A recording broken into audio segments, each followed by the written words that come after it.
Hi friends, இன்றைக்கி வீடியோவில் பார்க்க போகிறது மல்லி செடியில் இருக்கிற மண் வளமாக்கிறதுக்கு அதிகமாக பூக்கள் பூக்கிறதுக்கு நம்ம பார்க்கலாம். வீடியோக்குள்ளே போகிறதுக்கு முன்னாடி புதுசாக பார்க்குறவங்க நம்ம சேனலை சப்ஸ்கிரைப் பண்ணிக்கோங்க. வாங்க வீடியோக்குள்ளே போகலாம். இந்த ரோஜா செடி பாருங்கள், பன்னீர் ரோஸ் பட்டன் ரோஸுன்னு சொன்னாங்க, பன்னீர் பட்டன் ரோஸுன்னு. ஆனால் எனக்கு அவ்வளோவா தெரியல, பூ பூத்ததுக்கப்புறம் தான் தெரியும். நான் வாங்கி வச்சுக்கிறேன் பாருங்கள், பன்னீர் பட்டன் ரோஸான்ட்டு நீங்கள் கமெண்ட் பண்ணுங்கள். ஏன்னா அது வந்து கொஞ்சம் பெருசாக இருந்தது, இதில் வந்து லிமிட்டாக இருக்குது. பன்னீர் பட்டன் ரோஸ் வந்து கொஞ்சம் லிமிட்டாக தான் இருக்கும்னு சொன்னாங்க. ஆனால் பன்னீர் வாசனை ரொம்ப இல்லை, கம்மியாக தான் இருக்குது. இந்த மல்லி செடியில் நிறைய மொட்டு வந்து நிறைய பூக்கள் பூத்துக்கிட்டே இருக்குது. எதுக்காக இது போல் தொடர்ந்து நல்லா பூக்கள் பூக்குதுன்னா, நல்ல மண் வந்து நம்ம வளமாக வச்சுருக்கோம். மண் நல்லா வளமாக இருந்தால் தான் உங்களுக்கு பூக்கள் பூக்கும். பூக்கள் அதிகமாக பூக்கணுன்னா மண் வளமாக்குங்க, அப்போ தான் பூக்கள் பூக்கும். என்ன எரு கொடுத்தா மண் வளமாகும்னா, ஏற்கனவே நம்ம இந்த செடிக்கெல்லாம் நான் கொடுத்துருக்குறேன், நிறைய வாட்டி வீடியோ பண்ணியிருக்கேன். ஃபஸ்ட்டு வந்து இந்த மாதிரி செடியிலலாம் இருக்கிற தேவையில்லாத செடியெல்லாம் நீங்கள் எடுத்துடணும்.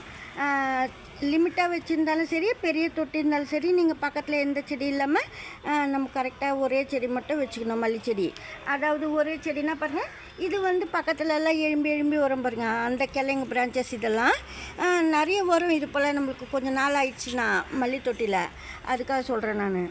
இப்போ இது போல் அதிகமாக மொட்டுக்கள் வச்சு அதிகமாக பூக்கள் பூக்கணும், அதே சமயத்தில் பெரிய பெரிய பூக்களாக இருக்கணும்னா நம்ம வந்து அப்பப்போ வந்து மொட்டு வச்ச உடனே பூக்கள் பூக்கும். நீங்கள் உடனே கட் பண்ணிங்கன்னா அப்போ தான் அடுத்த தளிர் போட்டு, இப்போ ஒரு கிளை நீங்கள் கட் பண்ணுறீங்கன்னா 2 பிரான்ச்சஸ் போடும். அதாவது கீழே இருக்கிற ஸ்டெம்முக்கும் 2 பிரான்ச்சஸ் சில டைமில் போட்டுரும். நம்ம கட் பண்ண இடங்கள்லையும் 2 பிரான்ச்சஸ் போடும் மல்லி செடியில். அது போல் தான் நம்ம மல்லிப்பூக்கள் பூத்த உடனே நம்ம கட் பண்ணி எடுத்துக்கணும். அப்போ தான் உங்களுக்கு தளிர் போட்டு மொட்டு வைக்கும். அதே சமயத்தில் மேலே இருக்கிற இந்த செடி வந்து நல்லா வளரணுன்னா சாயில் தான் ரொம்ப முக்கியம். சாயிலில் நீங்கள் நல்ல எருவெல்லாம் கரெக்டாக போட்டுக்கிட்டே வந்தீங்கன்னா சூப்பராக செடி வளரும். நான் ஏற்கனவே நிறைய வாட்டி சொல்லியிருக்கேன், இந்த செடிக்கு என்னென்ன கொடுத்துருக்கிறேன் போட்டிருக்கேன், வீடியோ பாருங்கள். இது டப்பில் தான் ரொம்ப நல்லா இருக்குது. அதில் பார்த்தா கூட உங்களுக்கு நான் எப்படி பராமரிக்கிறேன், எப்படி எருவெல்லாம் கொடுத்துருக்குறேன்னு தெரியும். அதே போல் எல்லோ கலர் லீஃபெல்லாம் வந்தால் கூட க்ளீனாக நம்ம கட் பண்ணி எடுத்துடணும். அப்பப்போ நீங்கள் ஏதாவது லீஃபெல்லாம் எல்லோ கலர் ஆகும்போது அப்படியே வச்சுருந்தீங்கன்னா எனர்ஜியெல்லாம் அந்த பக்கமாக போய்டும், செடி பெருசாகாது. அதுக்காக சொல்கிறேன் நான். அப்பப்போ ஜாஸ்மின் பிளான்ட்டு லீஃபெல்லாம் எடுத்துகிட்டு பிளான்ட் வந்து நல்லா க்ளீனாக வச்சுருந்தீங்கன்னா நல்லா பூக்கள் பூக்கும். அதுக்காக தான் அப்பப்போ நீங்கள் ஸ்ப்ரே பண்ணணும். மருந்து என்ன ஸ்ப்ரே பண்ணணுன்னா, வேப்பையில் ஸ்ப்ரே பண்ணணும். மேலுக்கு சொல்கிறேன் நான், அதாவது ஃபுல்லாக ஸ்ப்ரே பண்ணணும். 10 days ஒன்ஸ் மட்டும் நீங்கள் வேப்பையில் தண்ணியில் ஊற வச்சுட்டு ஃபில்டர் பண்ணிட்டு ஸ்ப்ரே பண்ணலாம். நான் வந்து வேப்பையில் மட்டுமே ஸ்ப்ரே பண்ணுறேன், வேறு எதுவும் சேர்க்குறது இல்லை. மஞ்சள் சேர்க்குறேன். நீங்கள் சப்போஸ் செடி ரொம்ப டல்லாக இருந்ததுன்னா அலுவீரா கூட சேர்த்துக்கலாம்.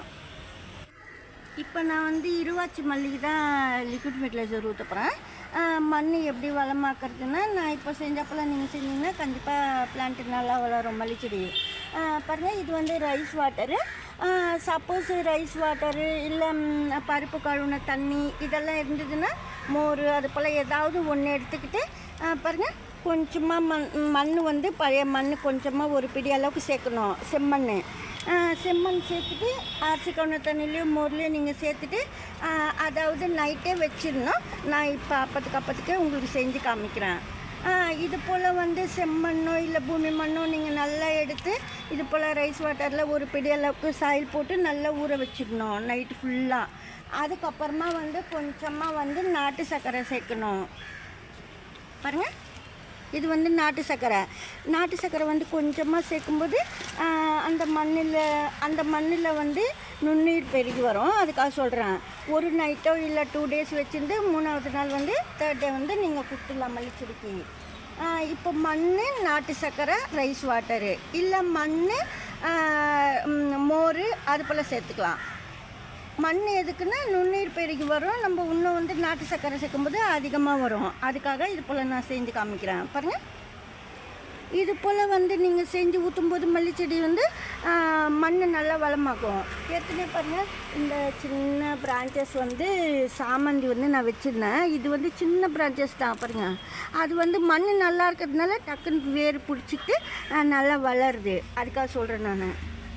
இப்போ நம்ம வந்து இது அப்பத்துக்கே ஊற்றிடலாம். நீங்கள் வந்து வந்து ஃபெர்மெண்ட் பண்ணிவிட்டு நீங்கள் செடிக்கு ஊற்றலாம் இது போல். அப்போ வந்து நீங்கள் ரொம்ப வந்து தண்ணி அதிகமாக சேர்க்கணுன்னு அவசியம் இல்லை. இப்போ 2 கிளாஸ் வாட்டர் எடுத்திங்கன்னா 1 ஸ்பூன் 2 ஸ்பூன் அளவுக்கு செம்மண் போட்டுட்டு நீங்கள் அதுக்கப்புறமா இந்த நாட்டு சர்க்கரை 1 ஸ்பூன் சேர்த்துட்டு நல்லா கலந்து ஒரு செடிக்கு ஊற்றிடலாம். சூப்பராக மண் வளமாகும் பாருங்கள். அப்பப்போ நான் இந்த எருவெலாம் கொடுக்கறது, அதனால தான் மல்லி செடி நல்லா பூக்கள் பூக்குது. நிறைய மொட்டு வைக்கும் நீங்கள் அது போல் கொடுக்கும்போது. இது போல் ஊற்றிட்டோம். அதுக்கப்புறம் 1 வீக் கழித்து நீங்கள் வந்து வாழைப்பழமோ இல்லை வாழைப்பழம் தூளை வந்து சாயிலுக்குள்ளே சேர்க்க வேண்டியதாக இருக்கும். அப்போ ரொம்ப நல்லது. அதாவது பொட்டாசியம் கிடைக்கும், பொட்டாசியம் சத்து. அதுக்காக சொல்கிறேன் நான். இது போல் நான் கட் பண்ணி விடுவேன். மொத்த பூ பூத்துச்சு இப்போ, அதனால ஃபுல்லாக நான் வந்து கட் பண்ணி விட்டுட்டேன் மல்லிச்செடியில்.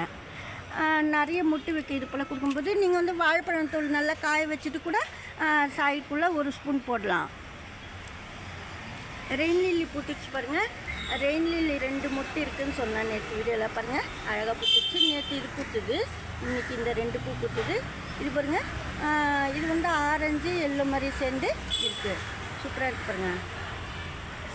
வேறு கலரில் வச்சுருக்கிறேன், இன்னும் பூக்களை. இந்த வீடியோவில் தான் பிடிச்சிருந்தா லைக் பண்ணுங்கள். நன்றி, தேங்க்யூ.